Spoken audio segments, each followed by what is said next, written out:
I think that's why I'm sort of framing China as a cautious bully, as it uses coercion selectively and cautiously, and really calculates the economic cost of using coercion against the benefit of setting a reputation for resolve for future purposes.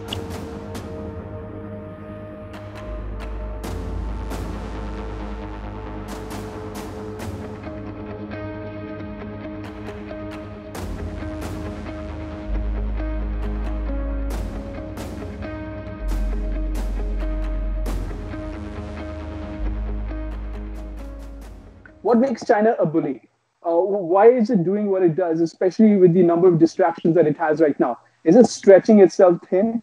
I think there's always, at least according to my research, there's always this sort of a cost benefit framework that the Chinese government uses when sort of calculating when, how, or to whom to use coercion on, and you pinpoint exactly the trade-off that China is facing, right? So there are two kinds of concerns or interests that China has when it comes to issues that China perceives as a threat to its national security.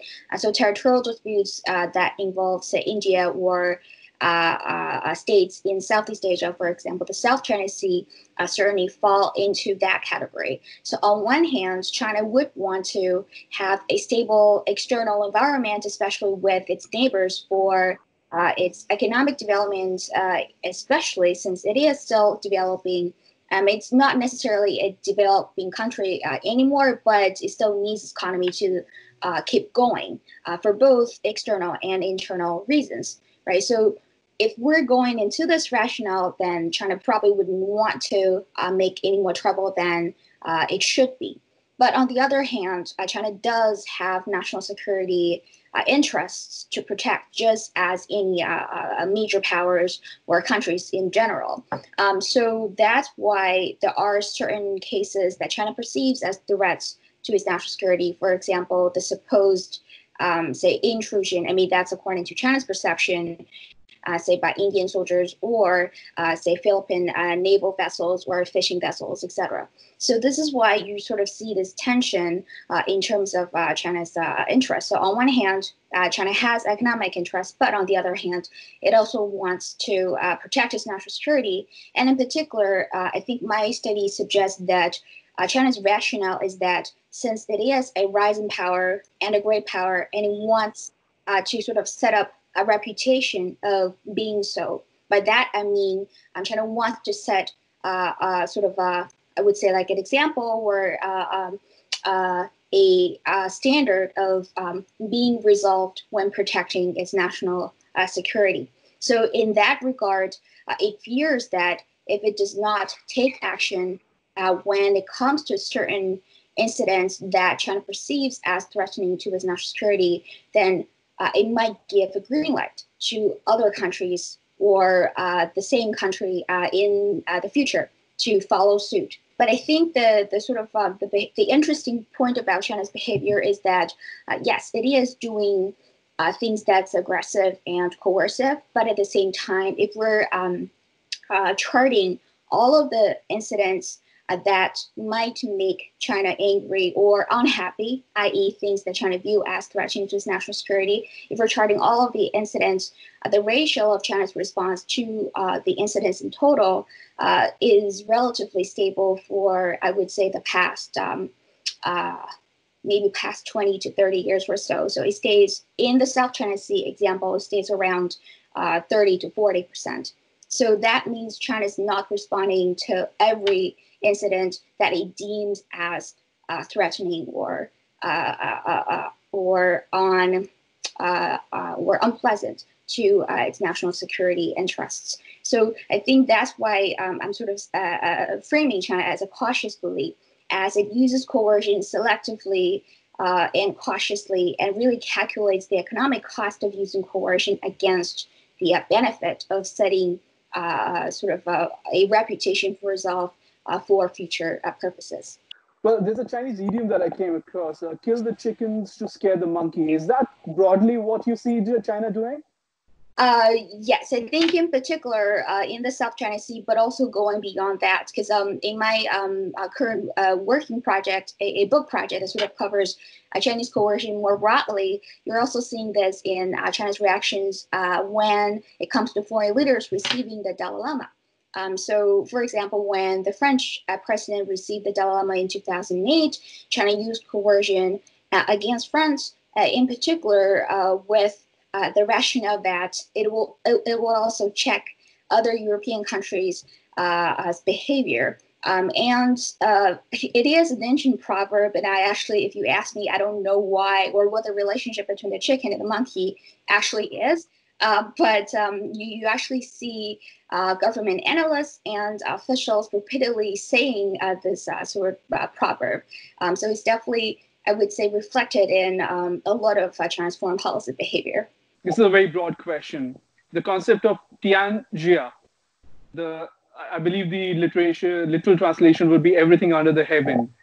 Is that a concept that has a huge play in Chinese state affairs and foreign policy, or is it just a mythological concept? It might be a concept that elites and certain elites have, but this concept of like everything under heaven was sort of under the control of the China proper, whatnot. Does not necessarily, at least from my research and my sort of point of view, does not necessarily drive foreign policy rationale. So, I mean, Xi Jinping, for example, definitely has a mindset about how the world should look like and what the position or status of China in that world should be. But when it comes to specific foreign policy decisions, I do believe that the Chinese Communist Party still operating by and large on the basis of rational calculation. There are times when they over or underestimate their capacity and miscalculate, but not in times or most times they really don't. How should I put it? They really don't operate in that ideological of a sense. So sort of the Tianxia concept might be appealing to domestic audience, or might be used for, say, external propaganda purposes. I mean, if it's framed as sort of a resurgence or a peaceful world, a harmonious world, however you call it, in past administrations. But I don't think it's that useful when it comes to sort of predicting China's behavior in the future or predicting Chinese foreign policy behavior in a particular issue area. But that's just my personal thoughts. I'm pretty sure there are a lot of disagreements out there. Many people, the hawks especially, the hawks who look at China, especially in Washington, in India, in Australia for that matter, they tend to call the Chinese military a paper tiger. They say that it's been made out to be bigger than what it really is, thanks to the Chinese state machinery, state media machinery, and how it has a control over the narrative. Is that your assessment? So I think my personal opinion is that the issue or sort of the assessment of the Chinese PLA is probably more complicated than just whether just an either or question, i.e. whether it is a paper tiger or not. Because I do think that the development of the Chinese PLA is not balanced. So if we're talking about nuclear deterrence, it is actually, I would say, fairly advanced. And obviously, if you're counting nuclear warheads, it's far smaller than Russia or the United States, but it is definitely posing a threat, right? So some scholars would actually say China does have a secure second strike capability or close to fairly secure second strike capability, say, against even the United States. But say if you're looking at the Navy, and also the comparison relative to whom is also an important question. So, for example, if you're looking at territorial disputes in the South China Sea, the Chinese Navy dwarfs that of the rest of the ASEAN countries. But if you're looking at China's disputes with Japan, the Chinese Navy is not, say, as advanced as Japan or the United States, right? But if you're looking at the Taiwan contingency, I think over the years, in the 1990s, it is definitely true that the sort of the cross-strait military balance of power was not necessarily in China's advantage, but in more recent years, I think that the Chinese military and its capability against Taiwan definitely increased dramatically. And say in the event that the United States will not get involved militarily directly, it is quite likely that, say, in a short campaign style kind of scenario, China might win over Taiwan, like in a way. Obviously, whether China will be able to hold the invasion, that's a different story because it involves socioeconomic factors, etc. So I would say, but if we're talking about sort of, the Air Force, Navy, it's not as advanced.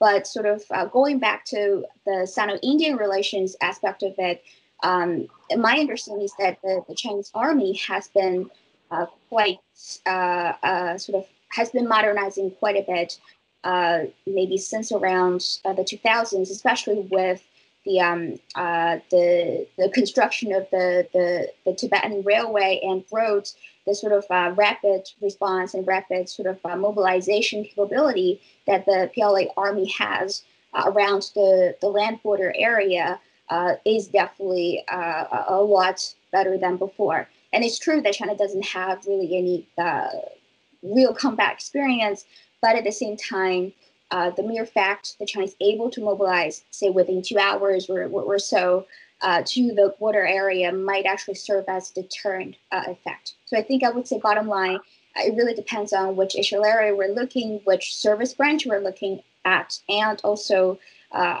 what the target state actually is when it comes to sort of analyzing Chinese military capability. Thank you so much. I just want to add one more question on the Chinese military. Does the fact that, unlike a lot of other countries, there's a political aspect to the Chinese military. There's a slight of a politicization of the Chinese military, and the top generals even get to participate in the political decision making, and they're in the top political body. Does that have any differentiation, or does that have any role to play about how the Chinese military thinks or acts on the ground? That's an interesting question and sort of observation. I would say I might have a slightly different sort of view on the civil-male relations in China, in the sense that it's better to characterize the relationship as party-military relations, as the Chinese Communist Party is in firm control of the Chinese military, as opposed to just the military is subordinate to the civilian government. It's really subordinate to the Chinese Communist Party. I would say sometimes it's a little bit of a myth that the current Chinese PLA is politicized. I would say if we're comparing the current Chinese PLA versus the PLA in the Mao era, i.e. in the Cold War, it was a lot more politicized. And it was precisely because of the fear of politicization of the PLA that, starting from Deng Xiaoping, the Chinese Communist Party really wanted to sort of keep the PLA away from the highest level decision making. I mean, in terms of military affairs, definitely the PLA has a lot of authority and input.